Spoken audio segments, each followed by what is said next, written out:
ലോക ക്രിക്കറ്റിന്റെ നെറുകയിൽ റെക്കോർഡുകളുടെ ഇന്ദ്രജാലം കാട്ടാൻ ഉപയോഗിച്ച ആ മാന്ത്രിക ബാറ്റ് വിട്ടുതരണം. ഗാലറികളുടെ ആവേശത്തിമിർപ്പിൽ ഗെയിൽ അത് കേട്ട് കാണില്ല. എങ്കിലും യുവരാജ് മടിച്ചില്ല. ഗെയിലിന്റെ കയ്യിൽ നിന്ന് അല്പം ബലം പ്രയോഗിച്ച് തന്നെ ആ ബാറ്റ് പിടിച്ചു വാങ്ങി. ഏതൊരു ക്രിക്കറ്റർക്കും ഉള്ളിൽ തോന്നുന്ന അവാച്യമായ ആദരം കൊണ്ട് എന്ന പോലെ അതിലൊന്ന് തലോടി. അതിനു മാത്രമേ സമയം കിട്ടിയുള്ളൂ. ചരിത്രമെഴുതിയ ആ ബാറ്റ് ഗെയിൽ തിരിച്ചു വാങ്ങി. കൂറ്റനടികളുടെ ആരവം മാഞ്ഞു പോയേക്കാം. പക്ഷേ ആ ഇന്നിങ്സ് കുറിച്ച ബാറ്റ് തന്നിൽ നിന്ന് അകന്നു പോകാൻ ഗെയിലിന് മനസ്സ് വന്നില്ല. ശ്വാസം പിടിച്ചിരുന്നാണ് ചിന്നസ്വാമി സ്റ്റേഡിയം ആ കളി കണ്ടത്. ബാറ്റിംഗ് വലിക്കെട്ട് എന്ന് പറഞ്ഞാൽ കുറച്ചിലാവും. സംഹാര താണ്ഡവം എന്ന വാക്കാവട്ടെ ഉപയോഗം കൊണ്ട് തേഞ്ഞു പഴകിയതും. ഇതിനുമെല്ലാം അപ്പുറം ക്രിക്കറ്റിന്റെ ആവേശമൊന്നാകെ ആ ബാറ്റിലേക്ക് ആവാഹിച്ച് അഗ്നിയായി ജ്വലിക്കുകയായിരുന്നു ക്രിസ് ഗെയിൽ. ഇടിമിന്നൽ പോലെ തിളങ്ങിയ ഓരോ ഷോട്ടിലും ഗാലറിയിൽ ആവേശപ്പെരുമഴ പെയ്തു. റെക്കോർഡുകൾ ഓരോന്നോരോന്നായി തിരുത്തപ്പെട്ടു. കളി ഇങ്ങനെ ചുരുക്കാം. ബാംഗ്ലൂർ 20 ഓവറിൽ 5-ന് 263, പൂനെ 20 ഓവറിൽ 9-ന് 133.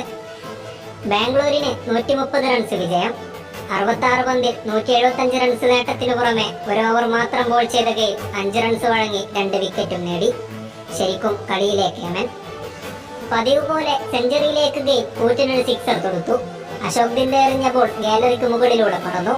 മേൽക്കുരക്ക് കേടുപാടുണ്ടാക്കിയാണ് പന്ത് നിലം പറ്റിയത്. സെഞ്ചുറിയിൽ 8 ബൗണ്ടറിയും 11 സിക്സറും.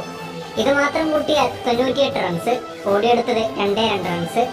66 പന്തിൽ 175 എന്ന ഭീമൻ വ്യക്തിഗത സ്കോറിലേക്ക് എത്തിയപ്പോഴേക്കും ഗെയിൽ മറ്റൊരു റെക്കോർഡും തിരുത്തി.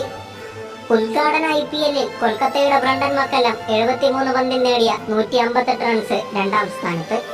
മിച്ചൽ മാർഷും അരോൺ ഫിഞ്ചും നല്ല പോലെ തല്ലു മേടിച്ചു. മിച്ചൽ മാർഷ് ഒരു ഓവറിൽ വഴങ്ങിയത് 28 റൺസ്. ഫിഞ്ച് ഒരു പിടി കൂടി മുന്നിൽ 29 റൺസ്. രണ്ടുപേർക്കും കിട്ടിയത് 4 സിക്സർ വീതം. സ്പിന്നർ അലി മുത്താസ 2 ഓവറിൽ വഴങ്ങിയത് 45 റൺസ്. പോരെ പൂരം. ക്രിക്കറ്റിന്റെ നിയമപുസ്തകങ്ങളിൽ പറയുന്ന ഒരു കുറ്റർക്കുമില്ലാതെയായിരുന്നു ഗെയിലിന്റെ ബാറ്റിംഗ്. സ്റ്റെമ്പിന് മുന്നിൽ വെറുതെ ബാറ്റുമായി നിന്ന ഭീമാകാരൻ എതിരെ വന്ന പന്തുകളെയെല്ലാം തിരിച്ച് ഇരട്ടി വേഗത്തിൽ പറത്തുകയായിരുന്നു. ഫീൽഡർമാരെക്കാൾ കൂടുതൽ പന്ത് കൈവശം വയ്ക്കാൻ അവസരം കിട്ടിയത് ഗാലറികൾക്കാണ്. കളിക്കിടെ ഗാലറിയിൽ ഒരു പോസ്റ്ററും കണ്ടു. ഗെയിൽ ബാറ്റ് ചെയ്യുമ്പോൾ ഗാലറിയിലെ ഞങ്ങളാണ് ഫീൽഡർമാർ. ക്രിസ് ഗെയിൽ തകർത്തു പെയ്യുന്നതിനിടെ Chennai Super Kings captain Mahendra Singh Dhoni ട്വിറ്ററിൽ കുറിച്ചു: ചില നേരത്ത് നമ്മൾ എടുക്കുന്ന ചില തീരുമാനങ്ങൾ ശരിയായിരുന്നുവെന്ന് മനസ്സിലാകുന്നത് പിന്നീടാണ്. ഗെയിൽ ബാറ്റ് ചെയ്യുമ്പോൾ വിക്കറ്റ് കീപ്പർ ആവുക എന്നത് മാത്രമാണ് ശരി. നന്ദി ഗെയിൽ. 7 കൊല്ലത്തെ വിസ്മയം